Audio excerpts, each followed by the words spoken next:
Saludos cordiales, estimados amigos, estimados hermanos, bienvenidos a Reflexiones Teológicas.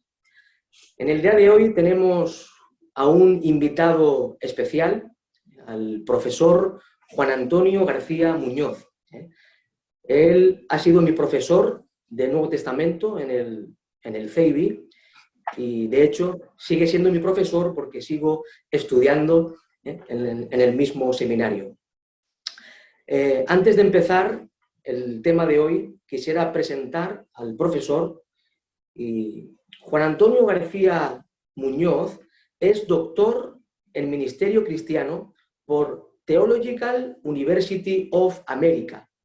Es máster en formador de formadores y experto en metodología didáctica por el Centro Superior de Estudios Universitarios La Salle, centro adscrito a la Universidad de Madrid. Máster en Teología Dogmática por el CEIBI. Además, él es profesor del CEIBI en el área del Nuevo Testamento y también es profesor de la Facultad de Teología La Carlota. Estimados amigos, tenemos con nosotros a un hermano que es especialista en el área del Nuevo Testamento, particularmente en los Evangelios. Y por esta razón, hoy quisiéramos tratar el tema de los Evangelios. Y todos sabemos bien de que hay ciertos documentos, ciertos escritos, tanto bíblicos como extrabíblicos, escritos de los padres de la Iglesia, de los apologistas cristianos, incluso escritos de los filósofos que hablan con respecto a Cristo.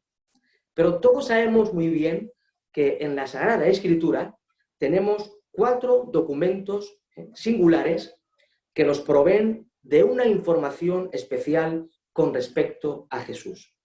Una cuádruple presentación del Dios hombre. Nos referimos a los Evangelios. Y sin más, vamos a saludar al profesor antes de preguntarle la primera pregunta. ¿Qué tal? ¿Cómo está, profesor? Pues bien, a Dios gracias, agradecido al Señor por sus muchas misericordias que siempre tiene hacia nosotros, contento por la vida que llevamos, estamos cumpliendo años, a Dios gracias, lo que supone gratitud porque es señal de alguna forma estar más cerca del Señor, por lo de cumplir años, ¿verdad?, en el tópico, pero a la vez agradecido a Dios porque nos sigue teniendo por fieles, de servirles en la obra, y la obra significa pues servirle en la sociedad, en la comunidad, en la iglesia, en el trabajo, con la familia, con los amigos. Para mí la obra es todo eso.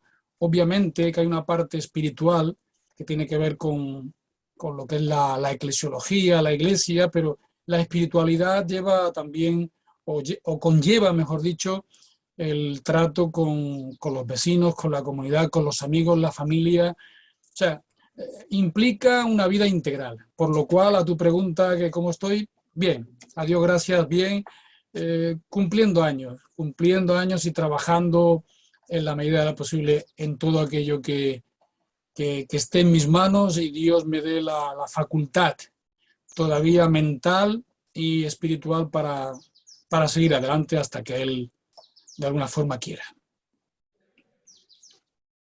Muy bien, pues le damos gracias a Dios por permitirnos tener este encuentro y también le damos las gracias a usted por su tiempo y por estar con nosotros en el día de hoy. Pues ya que el tema de hoy es los Evangelios, la primera pregunta que quisiera formularle es la siguiente. ¿Qué son los Evangelios? Porque todos sabemos de que los Evangelios constituyen un género literario especial, singular, pero a veces hay disputas, ¿no?, en el mundo académico de si se tratan de biografías, en el sentido moderno, o no son biografías, y ahí hay una disputa. Y como hoy le tenemos a usted, que es especialista en los evangelios, le preguntamos qué son realmente los evangelios. Los evangelios, obviamente, son escritos. Los evangelios tienen que ver con documentos, documentos históricos, documentos antiguos, documentos en los cuales, como usted ha dicho antes, son 4 documentos en los que van a incidir en no tanto en la biografía de una persona nada más y nada menos que Jesús de Nazaret, el cual tenemos por el Cristo, el Mesías, y todo lo que conlleva y contiene ese significado de Mesías, el Cristo, el Señor. Pero esos documentos no son en sí mismos una biografía, porque si fuera una biografía, se relatarían muchas más cosas relativas a un hombre, a una persona, como cuando se hace una biografía de una persona contemporánea o de hace algunos siglos, o en el tiempo presente. Sería una biografía mucho más comedida, más cronológica, mucho más sintetizada, e inclusive más sistemática. O sea, nos hablaría mucho, no solamente del nacimiento, sino también del devenir y proceder de su infancia hasta alcanzar una edad de la adolescencia, etc. Pero los evangelios en sí mismos no son ni mucho menos una biografía consensuada, consistente acerca de Jesús. Lo que los evangelios son unos documentos que hablan no solo de una persona, en este caso de Jesús, de que vivió en una tierra concreta como la de Palestina y que llevó a cabo una serie de acontecimientos, una serie de situaciones. Nos hablan de estos documentos, nos hablan de ese Jesús, de esa persona que fue, lo que hizo, lo que no hizo, no se nos habla, pero todo aquello que en buena medida los escritores tuvieron a bien expresar, sí que hablaron de una forma clara acerca de lo que hizo esta persona, Jesús de Nazaret. Los evangelios dan referencia, estos escritos dan referencia acerca de ese tal Jesús de Nazaret, que vivió en la tierra. Es evidente que los evangelios no solamente nos hablan de él, porque inclusive las cartas paulinas, sobre todo, el Nuevo Testamento, también hablará de una forma, diríamos, sucinta, pinceladas, hablarán o desarrollarán, interpretarán la doctrina, hablarán de la persona de Jesús de Nazaret de otra forma. Pero los evangelios, obviamente, tendrán que enfocar muy mucho lo que es este Jesús de Nazaret, sobre todo como textos más importantes del mundo cristiano, nos van a transmitir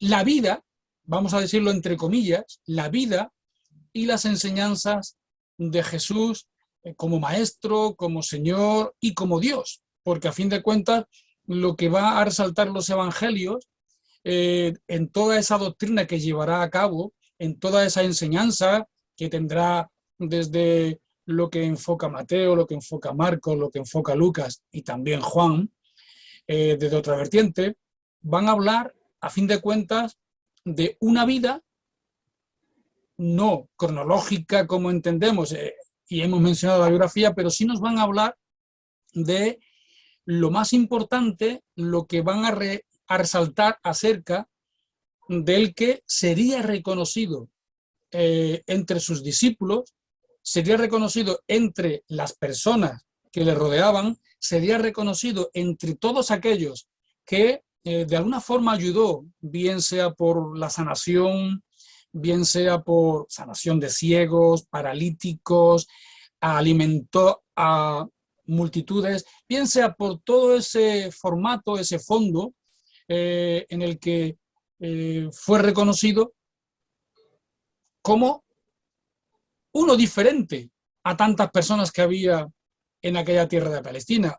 Era un maestro, pero es que también se le reconoció como Señor, porque los discípulos llegaron a adorarle como tal, y a una persona igual no se arrodilla uno, ni se le reconoce como alguien superior. Es más, inclusive cuando llega a morir en la cruz, también se le reconoce como verdaderamente se dijo de Jesús, es el Hijo de Dios. El mismo Pedro, el apóstol, llega a reconocer: ¿a quién vamos a ir si tú tienes palabras de vida eterna? En un momento de los episodios de los evangelios, se le dijo y se reconoció como que era el Cristo, el Hijo del Dios viviente. O sea que los evangelios como documentos no son una biografía total, que nos gustaría, obviamente, que así hubiera sido, pero son documentos que nos van a hablar muy mucho y lo suficiente y lo más importante acerca de la persona de Jesús de Nazaret. O sea, que no son meramente unos documentos, unos escritos que se quedaron ahí, sino que esos documentos van mucho más allá y los evangelios, que en su momento, por supuesto, era el evangelio, porque el evangelio, que son las buenas nuevas, es lo que a su vez en su momento se convertirían en esos 4 evangelios, en los documentos que conocemos como de Mateo, Marcos, de Lucas y de Juan, pero que en su momento, ya digo, sería el evangelio, que son las buenas nuevas que traía Jesús, que recalcó Jesús cuando se presentó ante el mundo en la edad concreta de hablar acerca del reino de los cielos, del reino de Dios, que estaba ya en medio de las gentes como el exponente máximo, como rey de ese reino, como el rey que se presentaba dentro de toda aquella situación social y contextual del tiempo del Nuevo Testamento. Por lo tanto, para saber de alguna forma acerca de lo que es el cristianismo en sí mismo, el cristianismo per se, tenemos, por supuesto, a mano esas fuentes que son los 4 documentos mencionados y que perviven en el tiempo y que son documentos a los cuales hemos de acudir para situarnos de una forma clara, obvia, de una forma pulcra, de alguna forma, que nos hablará de la figura y de la persona de Jesús de una forma clara y concreta. Tremenda explicación nos ha dado el profesor a la primera pregunta. Aún nos quedan algunas más. Tremendo. Otra pregunta que surge sobre todo en el ámbito académico es la siguiente. ¿Estos 4 documentos, los evangelios, fueron escritos en el siglo I o se escribieron en el siglo II, según ha sostenido la alta crítica? Porque todos sabemos bien de que la postura conservadora entiende que a la luz de la evidencia interna de los evangelios y a la luz de las evidencias externas, como por ejemplo el testimonio patrístico, es unánime en sostener, en afirmar que los 4 evangelios pues, se escribieron en el siglo I, tal como se ha creído, ¿verdad?, a lo largo de los siglos por estos 4 evangelistas, Mateo, Marcos, Lucas y Juan. Sin embargo, alrededor del siglo XVIII, aproximadamente, con la llamada alta crítica, pues los exponentes de la alta crítica comienzan a expresar y a decir que los 4 evangelios pues, no se escribieron en el siglo I, ni por Mateo, ni por Juan, ni Lucas, sino por otros autores en una época más tardía. De hecho, el gran teólogo, el gran erudito del siglo XX, este teólogo existencialista, Rudolf Bultmann, él expresó que los evangelios canónicos no son obras producidas por testigos oculares, sino creaciones posteriores, hechas por la comunidad cristiana. Y de alguna forma, pues Bultmann entendía que los 4 evangelios no fueron escritos por Mateo, Marcos, Lucas y Juan. Y ya que le tenemos a usted en este programa, la pregunta es, ¿se escribió en el siglo I o se escribieron en el siglo II? Obviamente dependerá quién tenga un pensamiento de una forma o de otra, te va a responder de una forma o de otra. Eso es la realidad. Bien has dicho que en el campo conservador entendemos y creemos que los evangelios se escribieron aproximadamente quizás 2 o 3 décadas después de los acontecimientos de la semana última de Cristo, de la semana de la Pasión, una vez que Cristo muere y resucita. 30 y pico cuando muere Cristo, 2 o 3 décadas, pues comienzan de alguna forma a escribirse y se entiende que fueron a escribirse aproximadamente en ese tiempo. Sobre todo los sinópticos, hay que decirlo, Mateo, Marcos, Lucas, porque Juan es otra cosa.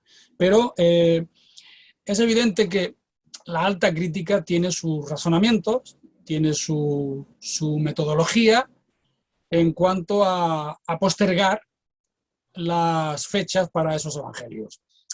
No es el momento aquí, ni el tiempo tampoco, por supuesto, para hacer toda una documentación o una disertación del asunto en sí, ¿no? de lo que piensa la alta crítica y lo que podemos pensar nosotros, pero es evidente que la elaboración de los evangelios tiene su tiempo. Los evangelios, como el resto de la escritura, no cayeron del cielo. Y todo documento escrito, toda literatura, tiene su proceso. Y más en aquel tiempo. Es evidente que está Jesús como fuente máxima y la alta crítica querrá elaborar y querrá indagar acerca de los logia, o sea, de las palabras de Jesús, realmente acerca de esas palabras que Cristo, justamente Jesús, habló e indagan mucho sobre cuáles realmente fueron ellas. Las fuentes que tenemos para hablar de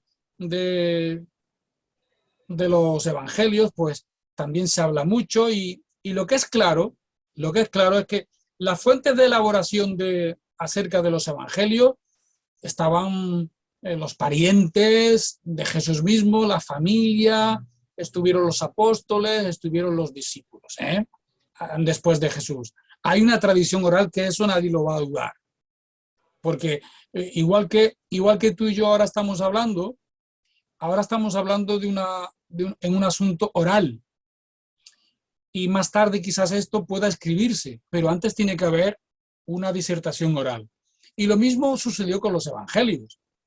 Los evangelios tienen esas fuentes, ese evangelio oral que se llama, en el que las familiares, los amigos, vieron, discutieron de lo que hizo o dejó de hacer Jesús, etcétera, ¿no? Y después, todo eso, toda esa tradición oral, de alguna forma, tiene que llevarse a escribir.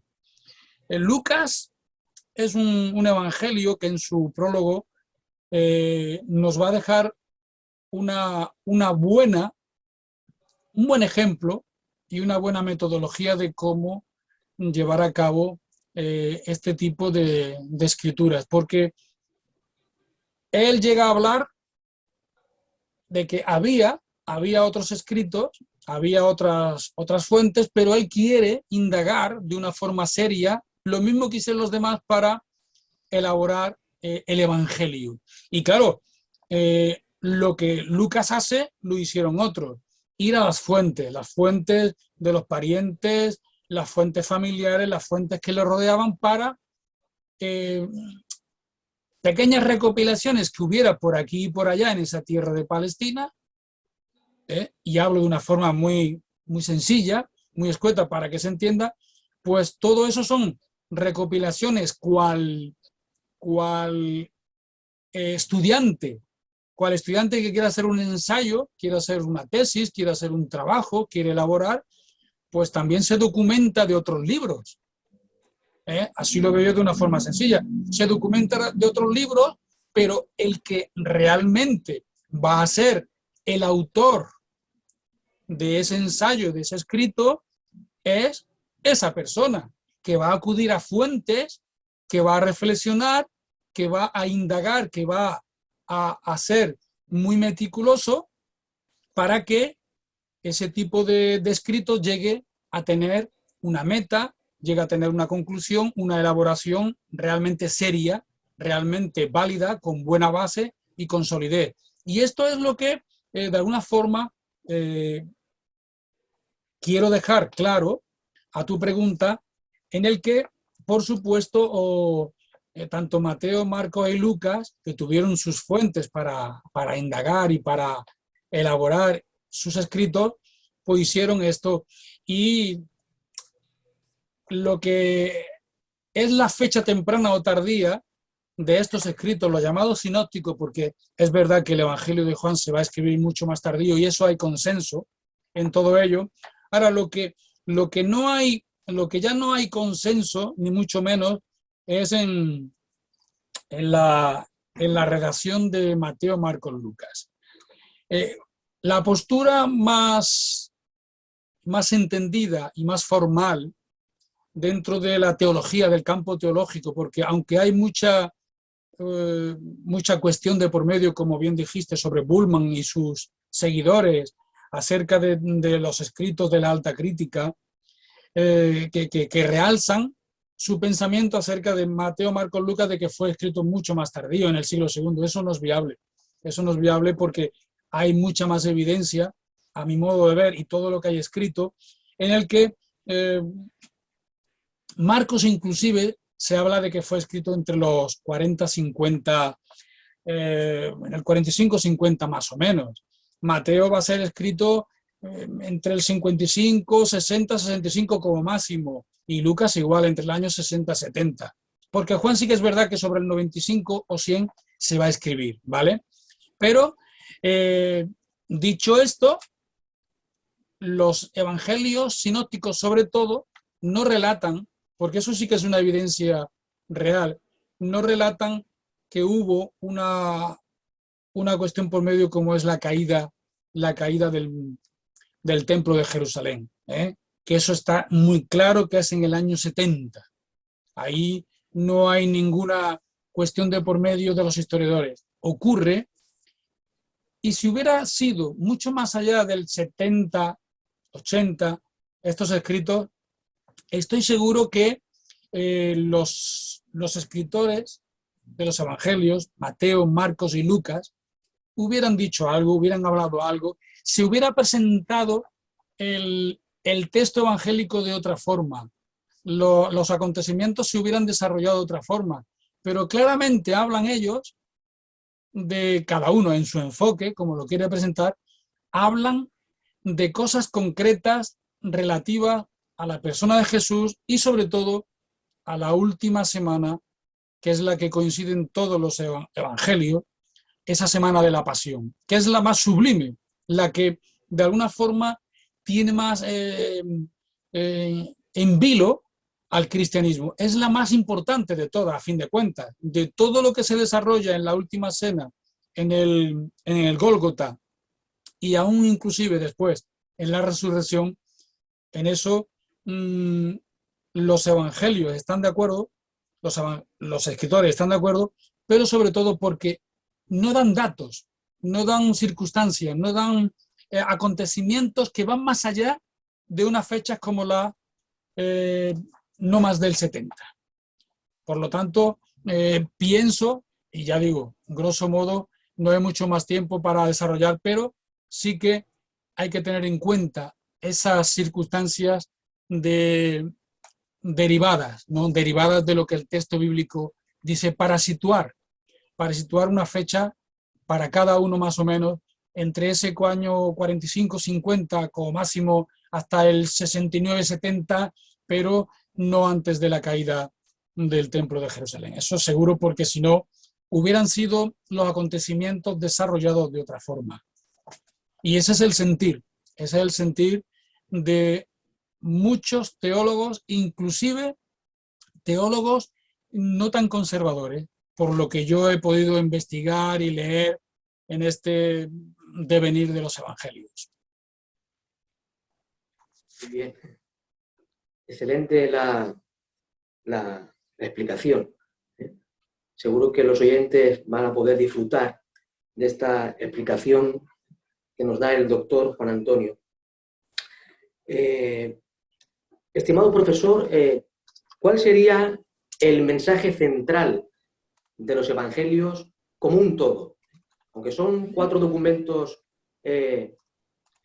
distintos, sabemos de que hay una perfecta unidad, y como un todo, en esos 4 documentos divinamente inspirados, ¿cuál sería el mensaje central de los evangelios?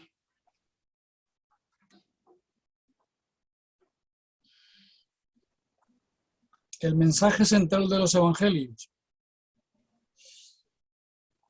El mensaje central de los evangelios tiene que ver con la persona central de los evangelios, que es Jesucristo. Los evangelios no existirían sin la figura de Jesús. Eso es una obviedad. El mensaje central por excelencia de la fe cristiana es Jesucristo, como personaje. Gálatas nos dirá en el capítulo 4, verso 4, que venido el cumplimiento del tiempo, Dios envió a su Hijo. Es un texto fantástico, es un texto que me fascina, que me enamora, porque justo en el tiempo de Dios viene el Dios que se hace hombre. Justamente en ese tiempo se cumple toda la expectativa de lo que esperaba, mejor dicho, el mundo antiguo. Había unas promesas sobre el Mesías y esas promesas se cumplen. Por lo tanto, a la pregunta ¿cuál es el mensaje central de los evangelios? No es ni nada más ni nada menos que la figura de Jesús y todo lo que traía Jesús por medio en su mensaje, el mensaje del reino de los cielos. El reino de Dios se había acercado, el reino de Dios ya estaba allí en la figura de Jesús como el máximo exponente del reino de los cielos, que es el rey, ¿no? El rey de ese reino. Y la promesa hecha por Dios se cumple ahí, en la figura de Jesús. Él había venido a cumplir las promesas hechas a los padres en el tiempo pasado. Él es el centro de todo ese mensaje. Esa buena nueva es justamente que Cristo está en medio de los hombres, que el Señor Jesús está en medio de las personas, que el mensaje de los evangelios, todo el mundo va a mirar a Cristo. Es más, Juan el Bautista cuando dice que no, he aquí el Cordero de Dios que quita el pecado del mundo. Él es la figura. Jesús fue puesto para la fotografía como el personaje principal. Juan el Bautista lo reconoció y lo puso allí. Señores, a mí no me miren, miren al verdadero autor de las buenas nuevas, del mensaje de redención, del mensaje de arrepentimiento que tiene que haber. Miren a este, que es el que hay que hacer en la foto. El que tiene que salir en el cartel principal de esta, diríamos, biografía que se va a escribir, entre comillas, de esta realidad que se va a vivir es Jesús de Nazaret. Él es la fuente principal de todo, el mensaje de todo el Evangelio y los 4 documentos dichos. El cristianismo está enraizado en la historia, pero porque Cristo es una persona histórica. Cristo es un personaje súper relevante, es más que relevante. Cristo dividió la historia, Jesús enamoró a las gentes del tiempo. Jesús ha enamorado en la historia a multitud de personas, sigue enamorando a multitud de personas. ¿Por qué? Porque el mensaje ese de los evangelios era Él, sigue siendo Él y lo seguirá siendo hasta siglos inmemoriales. Por lo tanto, el personaje de los evangelios es inigualable. Es inigualable y hemos de sentirnos orgullosos, incluso hasta la piel de gallina, porque proclama, los evangelios, los documentos hablan de una persona que enamora, que sigue enamorando a hombres y mujeres. Cada vez que se leen esos documentos, cada vez que se lee los evangelios, nos habla no de un superstar, como alguien lo ve, no de un superhombre, como alguien lo ve. Nos hablan de una persona cercana, nos hablan de una persona que es no es trascendente, sino que es inmanente a las personas, que llega al corazón, que les habla al corazón. Lo mismo que hablaba en su tiempo, en una forma física, cuando vivió. Cuando leemos esos documentos, nos siguen hablando muy de cerca de él. Él mismo nos sigue hablando de ese mensaje central que trajo a las personas.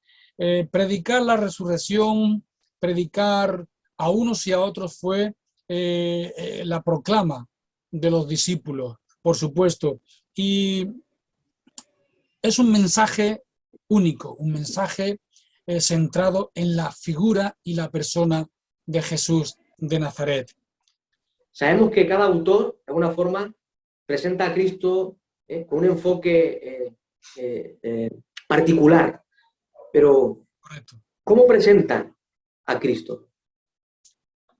Pues cada evangelio va destinado a un auditorio diferente, a un medio diferente, a lugares diferentes, porque cuando van a escribir cada uno de ellos, en su mente tienen a quién va dirigido o a quién quieren de verdad hacer ver la figura de Jesús, para que tengan en cuenta cada uno de sus puntos fuertes a los que quiere expresar el escrito. Por ejemplo, se habla de que Mateo escribió a los hebreos, a un auditorio muy judío, a un auditorio en el que la fragancia de la cuestión del pueblo del pasado, del pueblo judío, del pueblo de Israel, se veía de una forma muy clara, porque la finalidad de Mateo es demostrar por esas genealogías con las cuales comienza Mateo, que el Mesías esperado, aquel Mesías que esperaban, es Jesús de Nazaret. Y claro, Mateo lo quiere dejar bien clarito. Además se ven muchísimas citas directas en las que enmarca su escrito. Hace muchas referencias o acude a muchas referencias de prácticamente casi todos los libros del Antiguo Testamento. Marcos es un relato mucho más dinámico, mucho más rápido, porque Marcos lo que quería era comunicar ese evangelio de forma clara, rápida, concisa.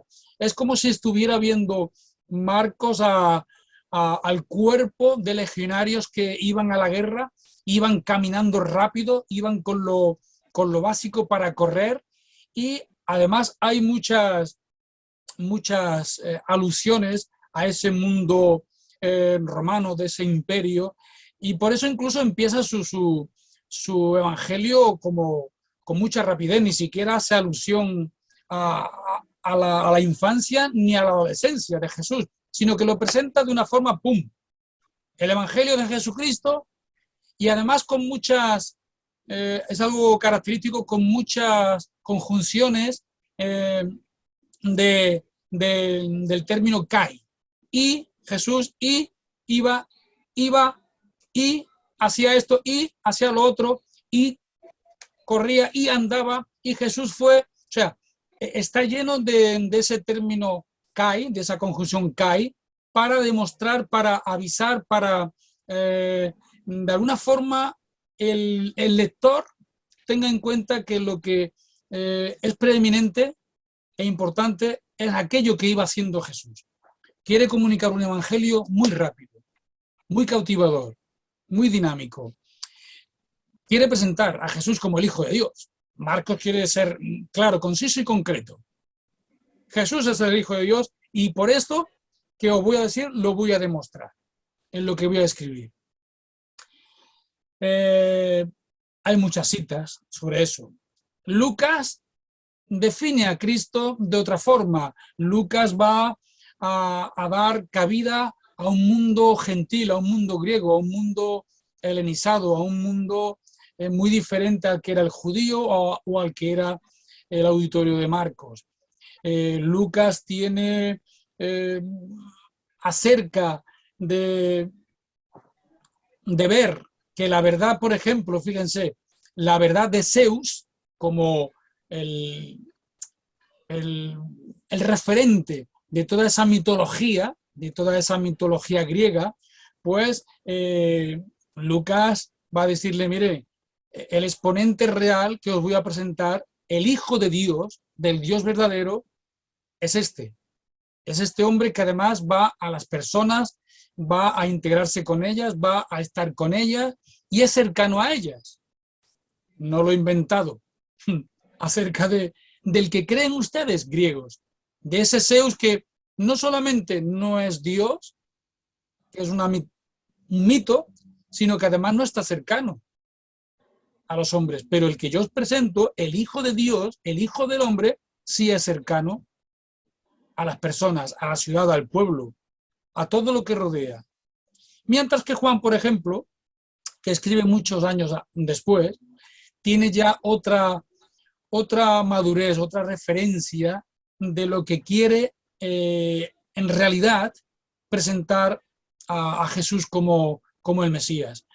De hecho, dirá en su último capítulo que Jesús hizo muchas cosas más, infinitamente muchas cosas más, que si llegaran a escribirse no habría libros donde pudieran contemplarse, donde pudieran contenerse tantas cosas como Jesús hizo.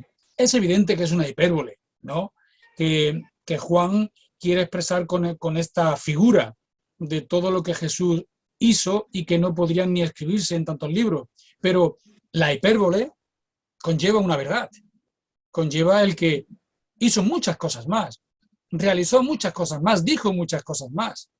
Y lo que Juan, con su evangelio bien madurado, allá por el 95 largo, bien madurado y reflexionado, pues quiere dejar a los lectores de esa época, sobre todo cristianos y no cristianos, a los cristianos para refrendarles su fe en el Hijo Eterno, como comienza Juan 1.1, sino que aquellos inclusive que no tenían una fe cristiana, una fe que estuviera arraigada en la figura de Jesús, pudieran tener esa fe y que además, teniendo fe en el Hijo Eterno, tendrían vida eterna. Porque de alguna forma es lo que va relatando y constatando el evangelista Juan, el apóstol Juan, el escritor del Evangelio, para que tengan vida eterna y vida en abundancia, porque es lo que quiere recalcar con su Evangelio. Así que a la pregunta de cómo presentan a Cristo, pues en esas formas variadas, porque cada uno quiere presentar al Mesías, a un auditorio diferente.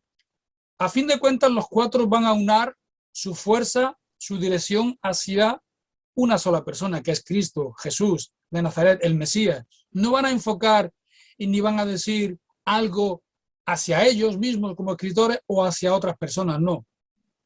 Van a dar cada uno su punto de vista, van a retratar a Jesús de forma diferente, de ángulo diferente, para culminar en lo que es realmente el mensaje y lo que va a presentar ese mensaje acerca de Cristo. Grosso modo sería la respuesta a tu pregunta, Luis. Muy bien, profesor. La última pregunta de este programa sería la siguiente. ¿Qué relevancia tienen los evangelios para la Iglesia hoy? Porque sabemos de que, por ejemplo, algunos académicos pueden pensar que estos 4 documentos son documentos meramente históricos y nada más. Pero sabemos bien que, por ejemplo, el Evangelio según San Mateo se usaba con una finalidad catequética en algunas comunidades cristianas, en tiempos primitivos. Por tanto, evidentemente, sabemos de que los evangelios no son documentos meramente históricos, sino que tienen mucho que decir y aportar a la Iglesia en el día de hoy. Por tanto, ¿qué relevancia tienen los evangelios para la Iglesia hoy? La pregunta tiene hasta su propia respuesta. En la misma pregunta va la respuesta, porque si hablamos de documentos que no son meramente escritos o documentos históricos y más, como otra literatura, sino que la Iglesia, que además está fundada en el fundador, la Iglesia que está compuesta por personas que siguen al fundador de la misma, a Jesús, el Mesías, si ya tuvo relevancia esos evangelios de forma catequética, como Mateo, en los tiempos primitivos, en las iglesias primitivas, si los evangelios fueron baluarte para la iglesia que comenzó y que después del último apóstol siguió adelante con los padres de la iglesia, con los doctores de la iglesia, con los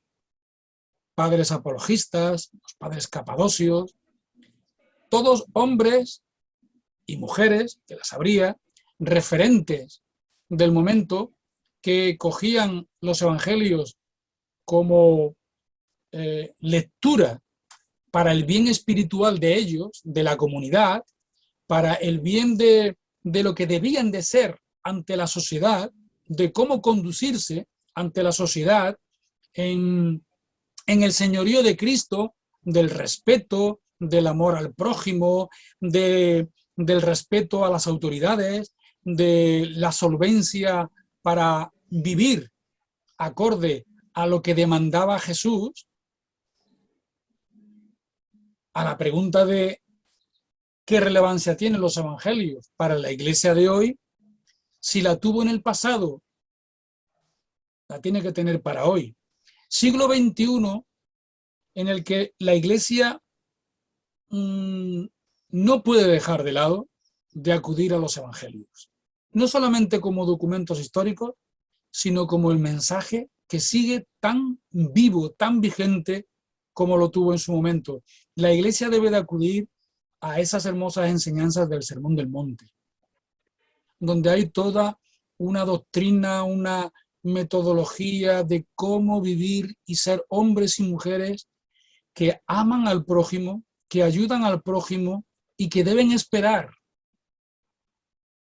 en la grata promesa de Dios, que deben vivir por y para los demás, que deben de ser hombres y mujeres que vivan a la luz de lo que enseñó el Mesías. O sea, eso como una pincelada, pero todo lo que tiene que ver con el mensaje de Jesús hoy día no se puede echar a un lado. Tenemos que, si cabe, todavía seguir acudiendo más y más al mensaje del Evangelio y hacerlo, por supuesto, lo más actual posible. La palabra de Dios tiene que ser encarnada en cada persona. La palabra de Dios, en este caso, la palabra de Dios viva que está en esos mensajes de los evangelios, de esos 4 documentos, debe ser contemplada y encarnada porque estamos siguiendo a Jesús de Nazaret en todo su mensaje. El reino de Dios que era en su momento, el reino de Dios tiene que hacerse patente en nuestras vidas, en la vida mía, en la vida tuya, en la vida de cada cristiano que contemple la posibilidad de seguir a Jesús, porque somos seguidores de Jesús y los evangelios no pueden ser echados a un lado y decir, bueno, nos quedamos con las cartas de Pablo, nos quedamos con las cartas de Juan, nos quedamos con las cartas de Santiago, nos quedamos con las cartas de Pedro. O sea, son muy bonitas, son muy interesantes y con esto nos bastará porque ellos nos van a interpretar a Jesús. Y es verdad, claro que son escritos que tienen que ver con toda una vida reflejada en aquel Mesías. Pero los evangelios dicen mucho más que lo que dicen las cartas y los escritos. Está el propio mensaje de Jesús, que es el que, además, nosotros como creyentes o como personas que aunque no seas creyente, tiene un mensaje para ti. Si escuchas esto, el evangelio, los evangelios son relevantes para ti en el día de hoy, 27 de julio de 2022. Porque es un mensaje que no se cansa de decir lo que es el amor al prójimo y de cómo tenemos que amarnos los unos a los otros y de cómo debemos de seguir a Jesús, tomando cada uno nuestra cruz cada día.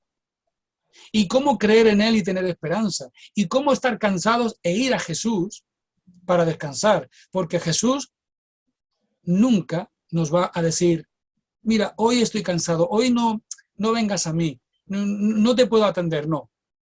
Jesús te va a decir a ti que vas a escuchar esto, ven a mí que tengo palabras de vida eterna, como diría Juan en sus escritos, o como el mismo apóstol Pedro ya ha dicho, ¿a quién vamos a ir si tú tienes palabras de vida eterna? ¿Cómo no vamos a tener en cuenta estos escritos en este siglo? ¿Cómo no vamos a tener en cuenta documentos tan maravillosos que cuando los lees, casi tendríamos que decir, como le dijo Dios a Moisés cuando se acercaba a la zarza, quita tu calzado, porque lo que pisas es tierra santa. Cuando nos acercamos a los evangelios casi tendríamos que hacer eso, o tener presente, oye, es que estoy leyendo unos documentos que no pasan en el tiempo. Estoy leyendo al mismo Hijo Eterno que vino a este mundo y que dio toda una experiencia, todo un ejemplo, yendo a la cruz del Calvario a morir por mis pecados, a morir por los pecados de Juan Antonio, que no merecía nada.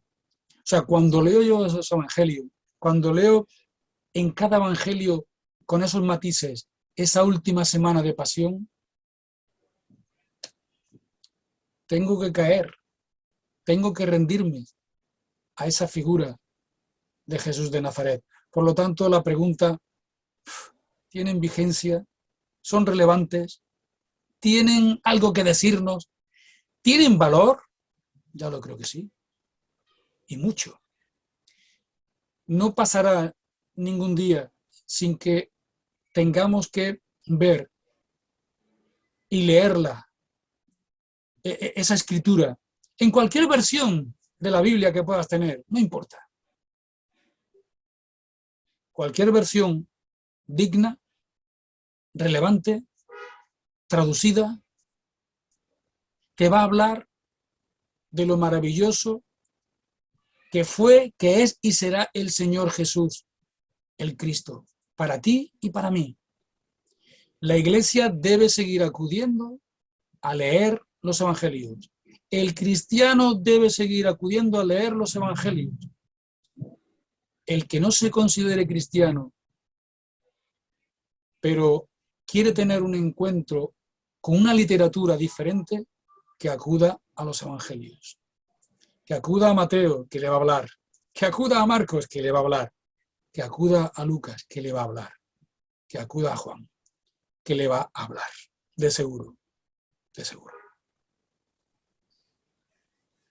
Qué tremendo, profesor, qué tremendo. Pues, ¿qué decirle? Decirle a los oyentes que lean, que lean los Evangelios y se encuentren con el Cristo vivo, que da vida, esperanza a los seres humanos. Estimado profesor, mil gracias por su tiempo, por estar con nosotros, gracias por su aportación en este programa. Ha sido una gran bendición y tremendo la exposición. Y un saludo cordial pues a todos los hermanos y amigos que puedan ver este canal.